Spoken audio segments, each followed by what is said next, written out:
जी नमस्कार, स्वागत है आप सभी का फिजिक्स पाठशाला के इस यूट्यूब चैनल पर। मैं रवि रंजन।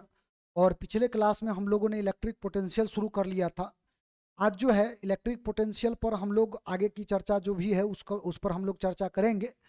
लेकिन पुराना जो क्लास जिसमें हम लोगों ने कुछ बात किया था उस मुद्दा को थोड़ा सा हम लोग एक बार रिपीट कर लेते हैं, थोड़ा सा उसको रिकॉल करते हैं और फिर आगे आज का जो भी मुद्दा है उस पर हम लोग आज बात करना शुरू करते हैं।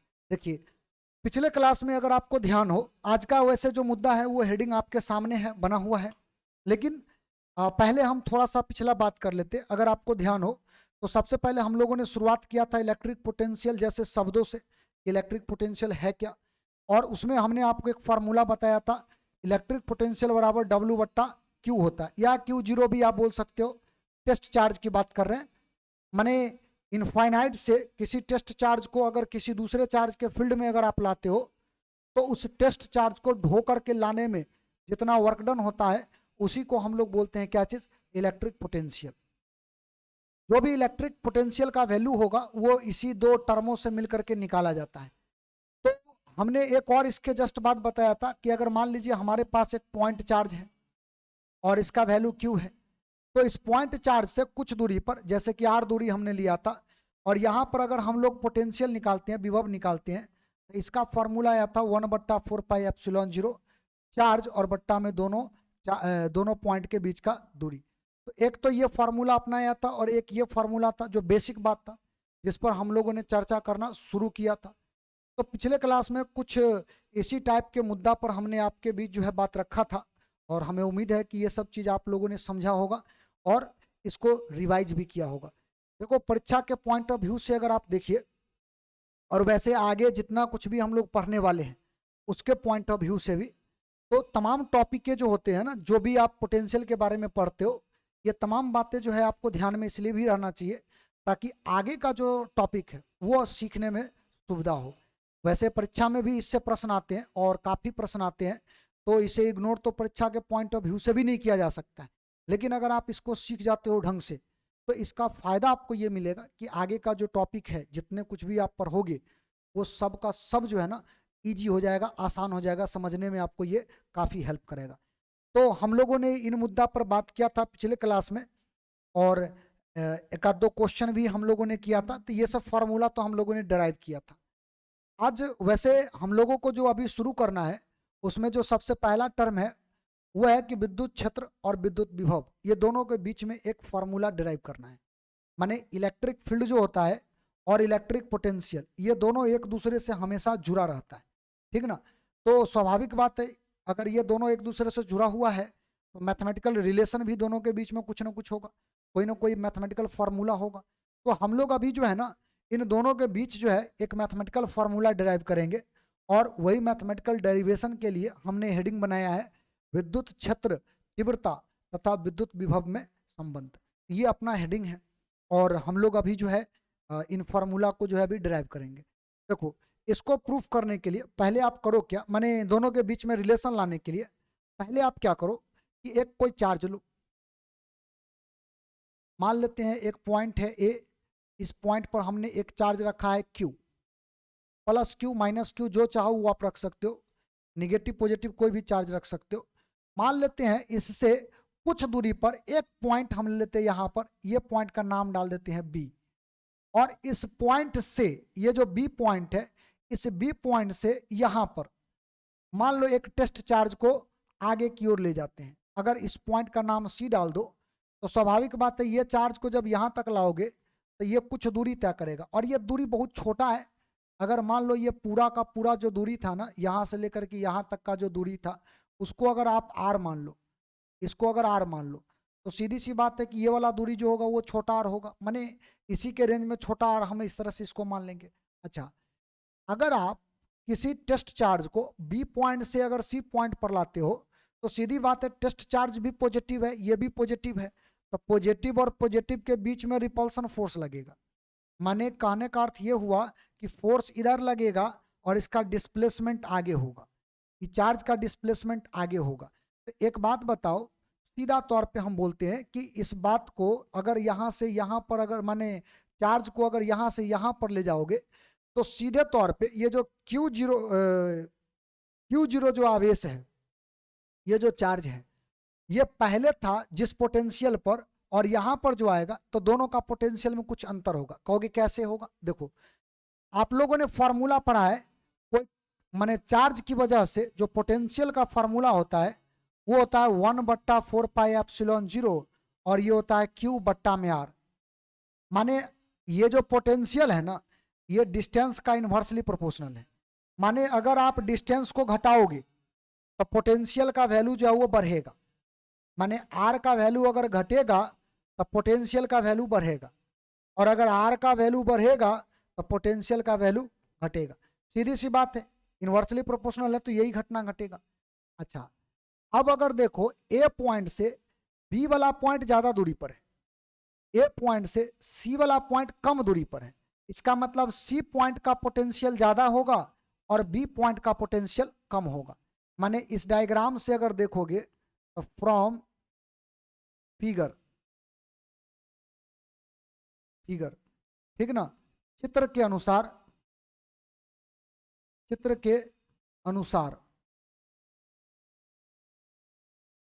जो फिगर है, इस फिगर के अनुसार से अगर बात करो तो उस अनुसार से जो भी हमने बनाया है डायग्राम इसको बोलो, तो उस हिसाब से VC जो है वो ग्रेटर देन VB होगा। माने पोटेंशियल सी पॉइंट का जो है बी पॉइंट के पोटेंशियल से ज्यादा होगा, इसका विभव ज्यादा होगा। क्यों होगा? हमने रीजन आपको बताया।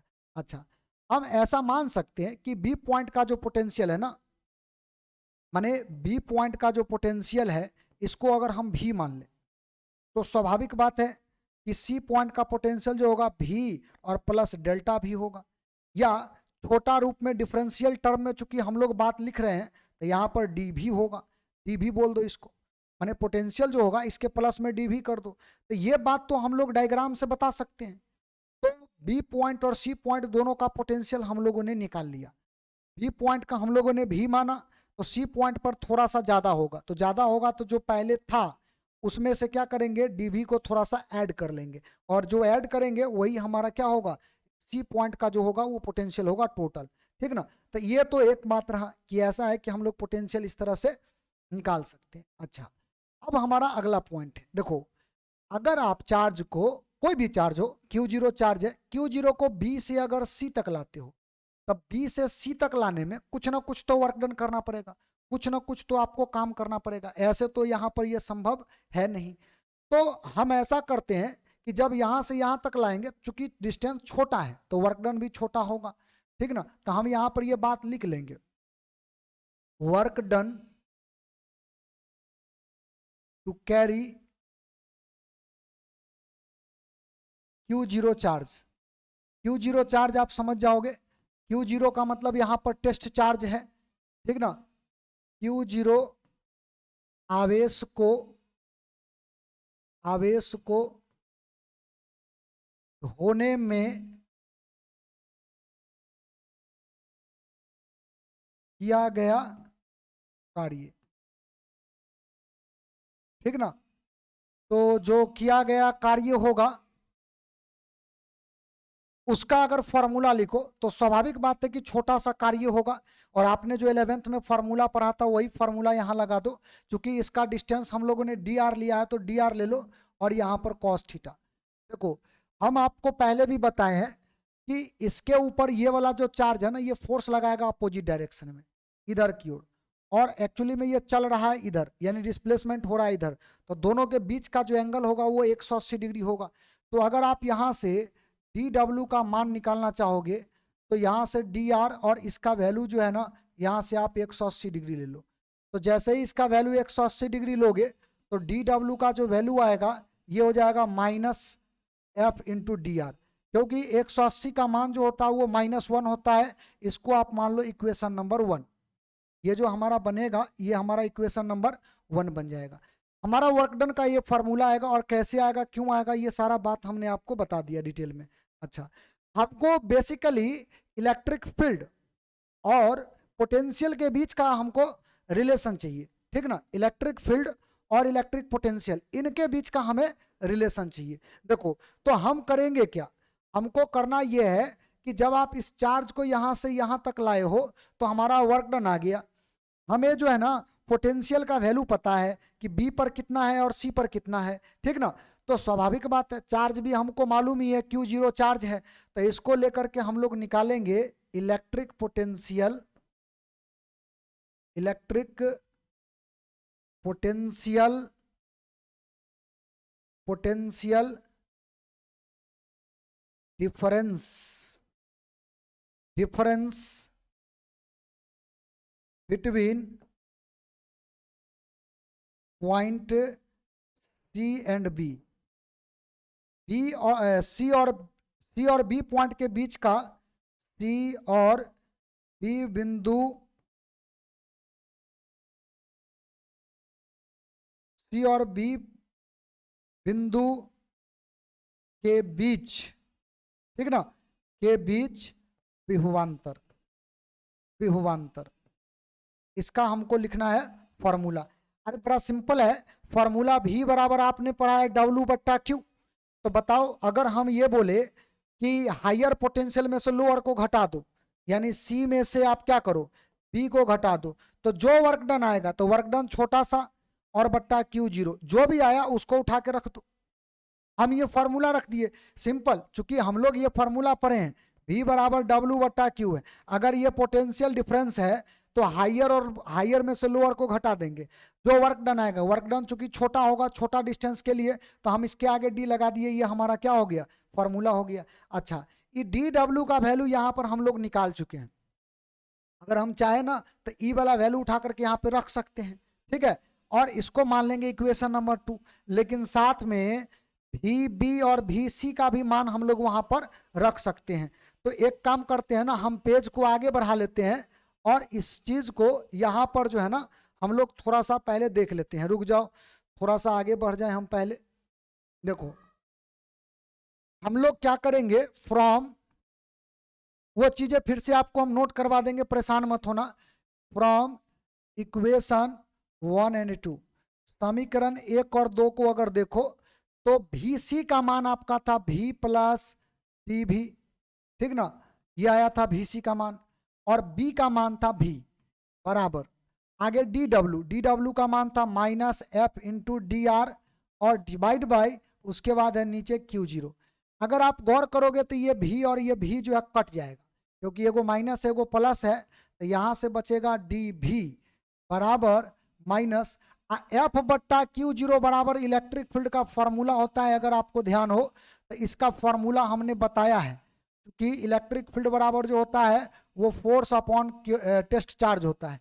तो हमारे हिसाब से यहाँ पर इस फार्मूला के हिसाब से यहाँ पर इलेक्ट्रिक फील्ड आ जाएगा, और इसीलिए इलेक्ट्रिक फील्ड का अगर फॉर्मूला आप लिखोगे तो -dV बट्टा क्या आ जाएगा, dr आ जाएगा। तो इस हिसाब से अगर देखो तो तुम्हारा यहाँ से इलेक्ट्रिक फील्ड और पोटेंशियल के बीच में फॉर्मूला आया कि नहीं आया, इलेक्ट्रिक फील्ड और पोटेंशियल के बीच में ये फॉर्मूला आ गया। अच्छा, इस फॉर्मूला में निगेटिव साइन आया है, तो निगेटिव साइन जो है ना वो इस बात का इंडिकेशन कर रहा होता है, ध्यान रखिएगा, कि डिस्टेंस के हिसाब से, यानी कि आपका जो डिस्प्लेसमेंट हो रहा है, डिस्टेंस नहीं बोलो, डिस्प्लेसमेंट जो हो रहा है वो अप्लाइड फोर्स के अपोजिट हो रहा है, माने बल लगा रहे हैं बाहर और वर्क डन जो डिस्प्लेसमेंट जो हो रहा है वो अंदर की तरफ हो रहा है। तो ये जो है इस बात का सिंबल है, ठीक ना।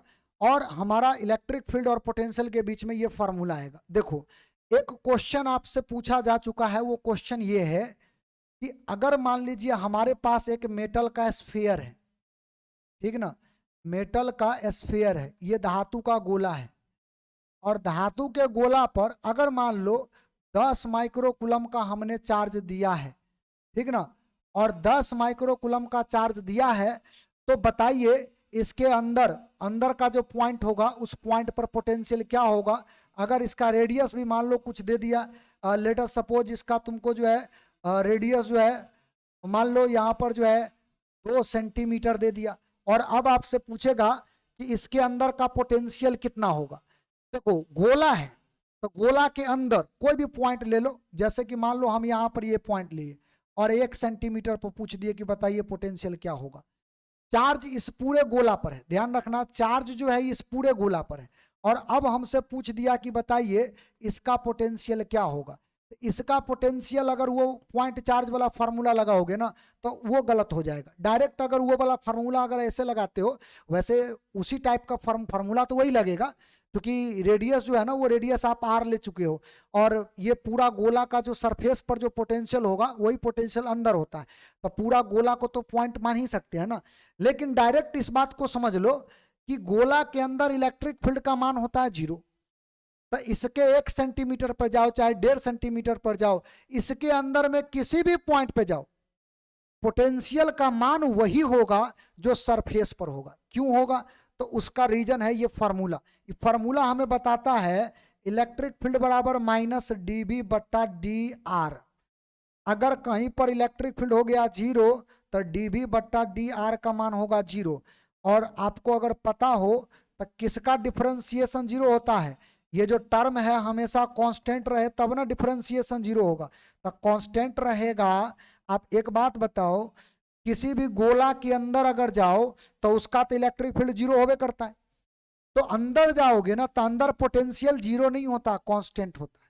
तो कांस्टेंट होता तो बोलेगा कितना, तो कांस्टेंट माने उतना ही होगा जितना इसके सरफेस पर होगा, ठीक ना। जो इसके सरफेस पर होगा वही इसके अंदर होगा। कोई भी पॉइंट पर चले जाओ तो सरफेस के लिए अगर पोटेंशियल निकालोगे तो अब पॉइंट चार्ज का फॉर्मूला वैसे टाइप का लगा दो। कैसे लगाओगे? 1/4 पाई एप्सिलॉन 0, टोटल जो चार्ज है वो चार्ज रख दो और ये वाला डिस्टेंस रखना, ठीक ना, क्योंकि सरफेस पर जो सरफेस का जो दूरी है सेंटर से वो ये है, और अंदर का जो दूरी है उसका कोई महत्व नहीं है, क्योंकि अंदर में हर एक पॉइंट का पोटेंशियल क्या होगा? वो इक्वल होगा। सब जगह का पोटेंशियल क्या होगा? बराबर होगा। तो आप इस बात को जो है विशेष तौर पर ध्यान रखेंगे। तो एक तो ये रहा बात, और ये पोटेंशियल तुम लोग खुद निकाल लेना, हम इसको निकाल नहीं रहे हैं। चलिए जी, सबसे पहले तो इस फॉर्मूला का जो डेरिवेशन है, इस डेरिवेशन को सभी लोग जो है पहले स्क्रीनशॉट लगाएंगे, क्योंकि इसको प्रूफ करने के लिए आपसे पूछता है। तो एक पेज आपका ये है। चलो अगला जो पेज है हम उस पेज तक आपको पहुंचा देते हैं। अगला जो पेज है वो ये है, इसको भी आप स्क्रीनशॉट लो, क्योंकि यहां तक आओगे तब फार्मूला तुम्हारा वेरीफाई होगा। ये रहा। तो ये तुम्हारा इलेक्ट्रिक फील्ड और पोटेंशियल के बीच का ये रिलेशन है। एक तो फार्मूला ये है। अच्छा, अब हम लोगों को करना ये है ना, देखो अब हमें करना ये है, देखो ये पॉइंट जो है ना, इस पॉइंट को हमने पहले ही लिख रखा है, लेकिन इसको हम हटा देते हैं ताकि आपको ये बात जो है ना ढंग से समझ में आए। देखो हमको अगला पॉइंट बताना है electric potential energy due to system of two charge. दो आवेशों के बीच में कितना विद्युत स्थितिज ऊर्जा जमा होगा, उस विद्युत स्थितिज ऊर्जा का हमसे फॉर्मूला पूछा जा रहा है। हम मान के चलते हैं दो चार्ज हमारे पास है, एक Q1 है एक Q2 है, दो चार्ज है। देखो हम एक फार्मूला तभी बताए, दूसरा फार्मूला पर हम अभी आ रहे हैं, ठीक ना। अभी क्वेश्चन वगैरह ज्यादा हम कर नहीं रहे, केवल फार्मूला का जो डेरिवेशन है उस पर हम बात कर रहे हैं। उसके बाद फिर क्वेश्चन पर भी बात करेंगे और फार्मूला को ऑपरेट करके कैसे कैसे क्वेश्चन पूछेगा, माने उस मुद्दा पर भी बात करेंगे। पहले फार्मूला पर आ जाओ। दो आवेशों के बीच में मान लेते हैं हमको पोटेंशियल एनर्जी तत्काल में निकालना, वैसे दो से ज्यादा आवेश हो सकता है। अगर ऐसा मान लो कि हमारे पास एक चार्ज है Q1 और इस Q1 चार्ज का अपना एक क्षेत्र होगा R दूरी पर, यहां पे कोई क्षेत्र होगा। इस क्षेत्र में कोई Q2 चार्ज को लेकर के आए और इसके क्षेत्र में ला करके रख दिए, तो स्वाभाविक बात है कि इस चार्ज को कहीं से ला करके यहां रखोगे तो वर्क डन होगा। तो जितना वर्क डन होगा ना इसको ढो करके यहां पर लाने में, उतना ज्यादा पूरे सिस्टम के अंदर में पोटेंशियल एनर्जी स्टोर होगा। तो इसी को बोलते हैं electric potential energy between charges. आवेशों के बीच का ये विद्युत स्थितिज ऊर्जा है, और ये ऊर्जा जो होगा वो सिस्टम ऑफ चार्ज की वजह से आएगा। तो एक बात बताओ, पहला चार्ज की वजह से कुछ ना कुछ पोटेंशियल होगा, उस पोटेंशियल का फॉर्मूला क्या बी पॉइंट पर जो होगा वो निकाल सकते हैं, हम निकाल लेंगे। अभी फिलहाल एक बात बताओ, चूंकि पोटेंशियल बराबर W/Q फॉर्मूला आप जानते हो, अगर W निकालो तो W बराबर Q और इंटू V। अच्छा, पोटेंशियल इसकी वजह से निकालना है क्योंकि इसको रोक के रखना है और Q2 को कहीं से लेकर के आ रहे हैं, तो ई तो रुका हुआ है, इसको कहीं से लेके आ रहे हैं, तो इसके वजह से पोटेंशियल होगा, और ई वाला चार्ज जहां से ला रहे हैं वो चार्ज यहां पर रखना पड़ेगा। तो इन दोनों का जो प्रोडक्ट होगा वो वर्क डन के बराबर होगा। और ये जो वर्क डन होगा इसी वर्क डन को बोलेंगे इलेक्ट्रिक पोटेंशियल एनर्जी, विद्युत स्थितिज ऊर्जा। तो यहां से विद्युत स्थितिज ऊर्जा को निकालने के लिए आपको Q2 यानी ये वाला चार्ज को उठा के रखना पड़ेगा, साथ में पोटेंशियल, पहला के कारण जो पोटेंशियल आएगा r डिस्टेंस पर विभव आएगा वो विभव आपको उठा के रखना पड़ेगा। तो क्या करेंगे, सबसे पहले potential due to Q1 charge निकालेंगे।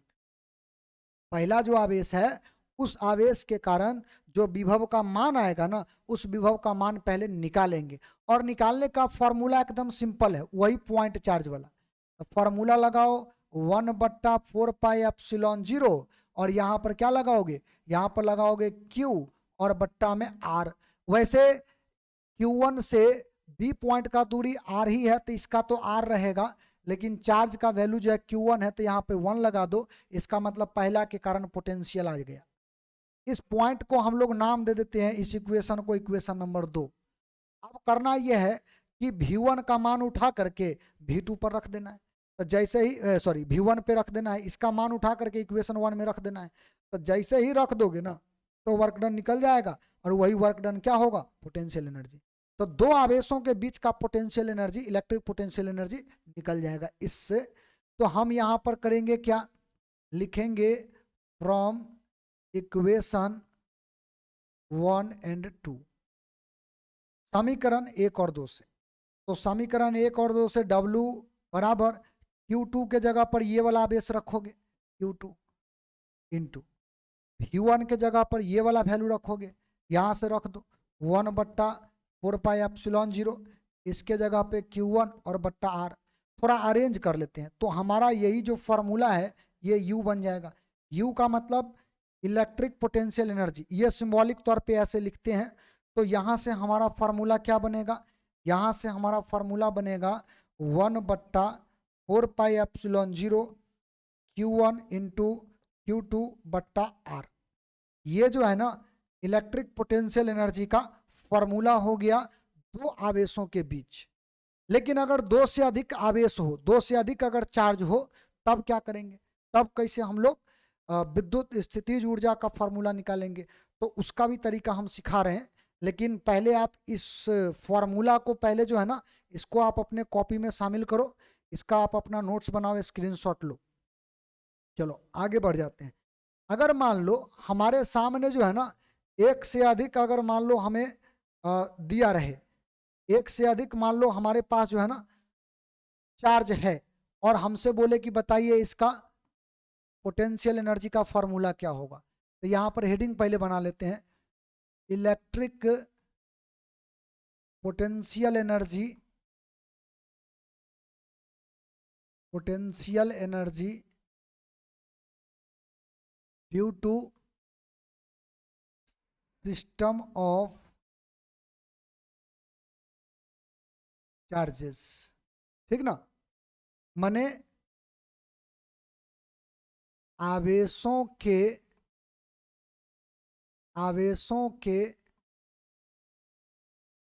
निकाय के कारण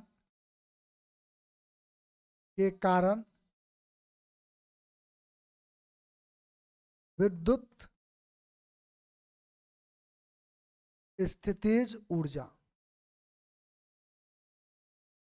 ठीक ना, आवेशों के निकाय के कारण विद्युत स्थितिज ऊर्जा, इसका हमको अभी निकालना है फॉर्मूला। अभी जो निकाले थे उसमें दुइये गो आवेश था और अब जो लेंगे उसमें दो से अधिक आवेश होगा। तो दो से अधिक में पहले हम 3 आवेश को लेकर के बता दे रहे हैं, फिर आप समझ जाओगे कि इसका टेक्निक क्या है। जैसे अगर मान लीजिए हम ऐसे करके 3 आवेश को अलग अलग पोजीशन पर रख दिए, त्रिभुज बना दिए। अब उसका डिस्टेंस जो कुछ भी हो, हम यहाँ पर मान लिए ये Q1 आवेश है, ये Q2 आवेश है, ये Q3 आवेश है। तो 3 आवेश का एक सिस्टम हो गया। इन दोनों के बीच का दूरी R1 है, ये R2 है, ये R3 है, अलग अलग दूरी है। तो अब बोलेगा कि सबके कारण जो पोटेंशियल एनर्जी है ना उसको निकालिए। 4 भी हो सकता है, 5 भी हो सकता है, 3 पर हम बता देंगे ना तो बाकी आप लोग समझ जाओगे कि क्या पैटर्न चल रहा है। देखो अगर हम ऐसा करें कि Q1 और Q2 के बीच का पोटेंशियल निकाल लें, फिर Q2 और Q3 के बीच का निकाल दें, फिर Q1 और Q3 के बीच निकाल दें, तो 3 गो पोटेंशियल आएगा। और तीनों को अगर जोड़ दोगे तो नेट पोटेंशियल बन जाएगा। तो हम लोग क्या करेंगे, U बराबर यानी कि एक नेट पोटेंशियल एनर्जी बराबर potential energy first, potential energy two यानी सेकेंड, पोटेंशियल एनर्जी थर्ड, और भी होगा तो उसको भी ऐसे करके हम लोग क्या करेंगे, जोड़ लेंगे। तो अभी 3 को है तो 3 तक हम लोग यहां पर लेंगे, 3 तक जो है हम लोग यहां पर लेंगे, ठीक ना। अच्छा अब इसको सॉल्व करते हैं, वैल्यू रखते हैं। देखो पहले Q1 Q2 के बीच निकालो, तो इसका 1/4 पाई एप्सिलॉन 0, यहां पर लिखो Q1 इंटू Q2 और बट्टा R1, दोनों के बीच का दूरी R1 है। अच्छा अब जो है ना आपको Q2 और Q ऐसा करो कॉम्बिनेशन थोड़ा मने ढंग का होना चाहिए, ताकि जो है हमें पूरा चीजें जो है ना वो एकदम स्पष्ट हो। ऐसा करो कि इसको हम मान लेते हैं क्या चीज, इसका नाम थोड़ा सा चेंज कर लेते हैं, ये 2 कर लो, इसको 3 कर लो, ठीक ना। वैसे कोई भी रहे कोई फर्क नहीं पड़ता है। दूसरा को आप निकालो तो 1/4 पाई एप्सिलॉन 0, यहां से रख दो तो ये हो जाएगा Q2 Q3 और बट्टा R2, प्लस तीसरा के लिए लिखोगे तो इतना ही बात लिखना पड़ेगा, केवल Q1 और ये Q3 होगा और बट्टा में R3 होगा। और भी रहता तो आप उसको क्या करते, कॉम्बिनेशन बनाते, और कॉम्बिनेशन बना करके इस तरह से सबको जोड़ देते, तो जो आ गया हमारा वो क्या होगा, वो फॉर्मूला होगा। तो क्या आप बात समझ रहे हो कि अगर मान लो 4 गो रहता चार्ज तो क्या करते, अगर मान लो यहां पर एक रहता Q1, यहां पर Q2, यहां पर Q3 और यहां पर Q4, तो करते क्या देखो, और डिस्टेंस तुमको दिया रहता जो भी डिस्टेंस है, मान लो इसका शॉर्टकट ऐसे करके कोई डिस्टेंस होता अपना, तो आप क्या करते, पहले इन दोनों के बीच निकाल दो, या ऐसे कर दो इन दोनों के बीच निकाल दो, फिर इन दोनों के बीच निकाल दो, फिर इन दोनों के बीच निकाल दो, फिर इन दोनों के बीच निकाल दो, फिर इन दोनों के बीच निकाल दो, फिर इन दोनों के बीच निकाल दो, और सबको आपको क्या करना है, एक साथ जोड़ देना है। माने सीधे तौर पर एक लाइन में बोल दे, इलेक्ट्रिक पोटेंशियल एनर्जी एक स्केलर क्वांटिटी है, हर एक चार्ज के बीच माने दो चार्जों के बीच जितना कॉम्बिनेशन हो सकता है पोटेंशियल एनर्जी निकाल देना है, सबको जोड़ देना है, तो जो आएगा वही हमारा फाइनल क्या होगा, आंसर। तो हम एक का जोड़ करके आपको बता दिए, अगर सिस्टम ऑफ चार्ज आपको दिया रहे तो इस तरह से उसको जोड़ा जाता है। लेकिन ध्यान रखना, ये तो खैर फार्मूला आपको स्क्रीनशॉट में ले ही लेना है, ध्यान आपको ये रखना है कि ये जो फार्मूला आपके सामने हमने रखा है, जो फार्मूला आपके सामने है, इस फॉर्मूला में चार्ज का जो नेचर होता है, जैसे निगेटिव है तो निगेटिव साइन के साथ रखो, पॉजिटिव है तो पॉजिटिव साइन के साथ रखो, आपको ये चीजें जो है इस तरह से रखना होता है, ठीक ना। तो ये हमारा जो अभी का जो फॉर्मूला जो आपके सामने हमने रखा है, उसको कुछ इस प्रकार से मैंने ध्यान में रखना है, और ये चीजें जो है ना आगे आने वाला समय में आप देखिएगा इसका हम लोग इस्तेमाल भी करेंगे। ऐसा नहीं है कि ये केवल और केवल जो है कॉपी भरने के लिए सारा टॉपिक जो है आपके सामने रखा गया है। चलो जी, अभी हम एक छोटा सा टॉपिक पर चर्चा करेंगे, लेकिन उससे पहले एक छोटा सा क्वेश्चन की बात कर लेते हैं, एक छोटा सा क्वेश्चन की बात कर लेते हैं। पोटेंशियल एनर्जी अगर कहे निकालने के लिए तो हम कैसे निकालेंगे, देखो मान लो हम आपके सामने ना एक छोटा सा क्वेश्चन रखते हैं, लेट अस सपोज एक हमारे पास इक्विलेटरल ट्रायंगल है, इक्विलेटरल ट्रायंगल है, इसको हम लोग बोलते हैं समबाहु, समबाहु त्रिभुज, ठीक ना।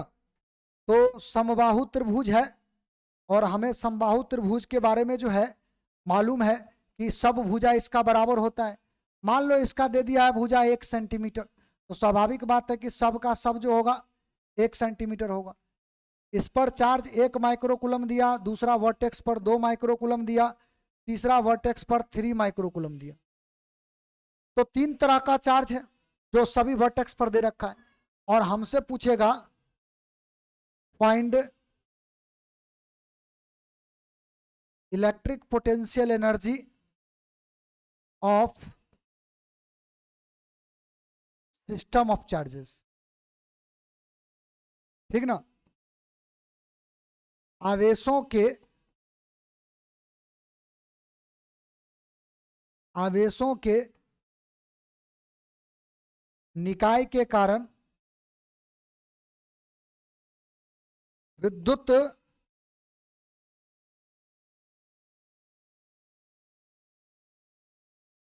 स्थितिज ऊर्जा ज्ञात करें। ये हमारा क्वेश्चन है। तो इसको सॉल्व करने का तरीका क्या होगा? देखो, इसको अगर आप सॉल्व करने के लिए बैठोगे तो बहुत सिंपल स्टेप है जिसको फॉलो करना है और आपको सॉल्व करना है। जैसा कि हमने अभी बताया है कि दो चार्ज का एक साथ निकालो, फिर दो चार्ज का, फिर दो चार्ज का, और सबको जोड़ दो। तो यहां पर अगर नेट पोटेंशियल निकालोगे तो आपको U1, U2 और U3 तीनों का पोटेंशियल आपको निकालना पड़ेगा तीनों लाइन पर। एक बार जो है 1 2 के बीच, एक बार 2 3 के बीच, और एक बार 1 3 के बीच। ये पोटेंशियल एनर्जी निकालो, जोड़ दो, सॉल्व करो, जो आएगा सो आंसर। तो हमारा फॉर्मूला क्या बोला है? 1/4πε0 को के से डिनोट कर लेते हैं। के वैसे हम लोगों ने माना भी था, तो यहाँ पर के रख लेते हैं, थोड़ा सा शॉर्ट पड़ेगा हम लोगों को के। और इस चार्ज को ना कुछ नाम दे दो, Q1 इस चार्ज को नाम दे दो, Q2 इस चार्ज को नाम दे दो, Q3।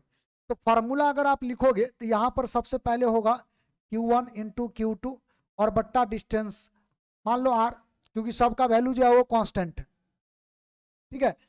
प्लस दूसरा के लिए लिखोगे तो Q2 इंटू Q3 बट्टा R plus K into Q1 into Q3 बट्टा R, यही आएगा वैल्यू।